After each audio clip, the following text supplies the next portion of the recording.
ML Sports Take here from Rosie's Corner. Of course, it is Fish Friday. Make sure you stop by for the lunch version or the dinner entree with the coleslaw, the mac and cheese, and French fry options for your sides. Had their homemade lasagna yesterday. It was absolutely amazing. We'll come back around next week to Meatloaf Monday, Turkey Slop Tuesday, Chicken and Biscuit Wednesday, of course, and mac and cheese both Thursday, Friday, and then fish again on Friday. And of course, you can come pick up gift cards for any occasion. Grab the pizza and wing combos for every and all occasions as well. Try the Gold Fever wings, the garlic parm wings, the meatball bomber, delicious, the classic burger, the stuffed shells. It's all here.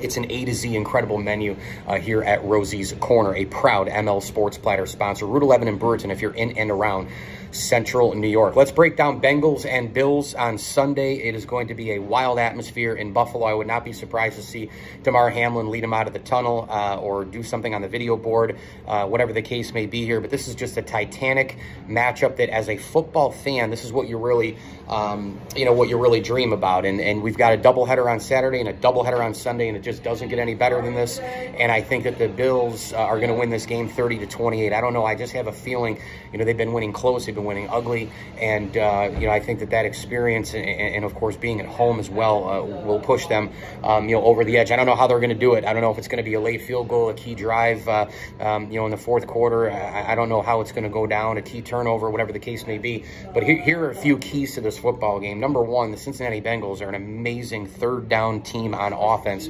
They're actually, I think, number 3 in the NFL, and as far as red zone goes, they're number 5 in the NFL. So the Bengals offense, they're a team that stretches the chains. They've got Higgins, Boyd, and Chase.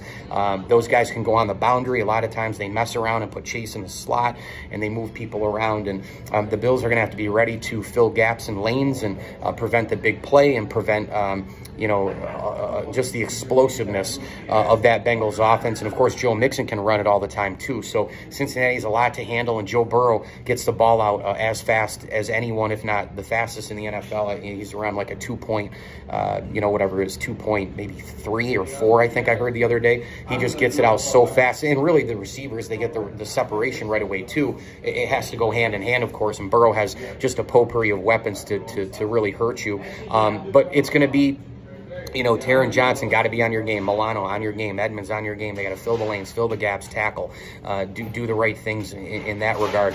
And then I think for the Bills, it's going to be, and the Bengals are kind of guilty of this too. It's got to be a cleanup game here, right? I mean, eventually the Bills have got to play like a cleaner brand of football. They've been getting away with some things. They've been turning the ball over. Josh Allen, 2 interceptions last week. One was probably not his fault. And then you have the situation where he was trying to wrestle with a defensive lineman and loses the football, and Miami runs it in for a touchdown. You just can't have that. A lot of times the playoffs come down to one play, and they just can't do that. In Cincinnati, they were in a dogfight with Baltimore, and then Huntley goes up to try and score the touchdown, loses the ball, gets tapped out, and Hubbard right into his breadbasket, and boom, he goes the other way for 98 yards. Just a wild turn of events. And that's another one too. I mean, the Bills' offensive line, they have got to be ready. Deion Dawkins, huge game for him. You need him. You need Spencer Brown.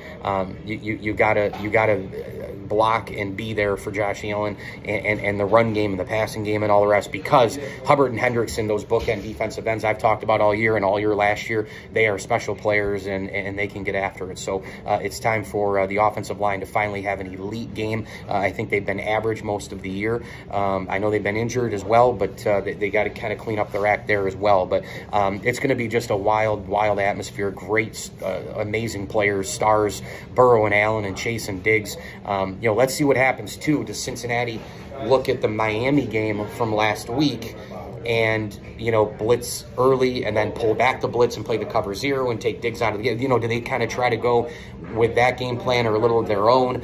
We know it's a copycat league, but certainly that seemed to work and rattle the offense. Ken Dorsey also has to be better in terms of his play calling and adjusting. If the defense does take Stephon Diggs away, they've got to have Gabe Davis and, some other players. I read this morning, it appears as though Isaiah McKenzie's going to be ready to go. He was a scratch last game because of the hamstring. So maybe the Bills go with some jet sweeps with him. Maybe they try some trickery, moving some people around and all the rest. But if Dorsey loses the ability to get Diggs the ball as the game goes on, he has to figure out a master plan of the dump off, screenplays, Dawson Knox, other things to get people the football, to move it, as opposed to Josh Allen trying to play hero ball, against the Cincinnati team. But I'll take the Bills 30-28. It looks like a relatively healthy injury report for Buffalo. Cincinnati, they're missing potentially three offensive linemen in this game.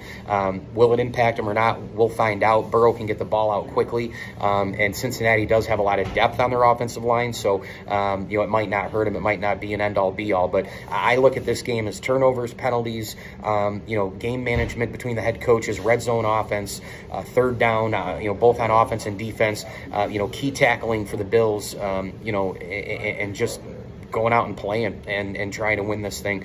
It's going to be, I think, a great game, and like I said, just a wild atmosphere, and I'll take the Bills 30-28 in this contest over Cincinnati. Mike Lindsley with you here from Rosie's Corner. It's a Fish Friday. Make sure you stop by for your pizza, wings, pasta, hot and cold subs, and more. They've got the mac and cheese, coleslaw, and french fry options for your fish fry if you want it for lunch or for dinner. So stop by Rosie's all day today. Try the Gold Fever wings, try the garlic parm wings, try the meatball bomber, and a heck of a lot more here at Rosie's Corner. And by the way, if you download the Slice app, you can order right from your mobile device as well. Route 11 in Brewerton, if you're in and around Central New York, Rosie's Corner is a proud NL Sports Platter sponsor. As I always tell you, enjoy the games.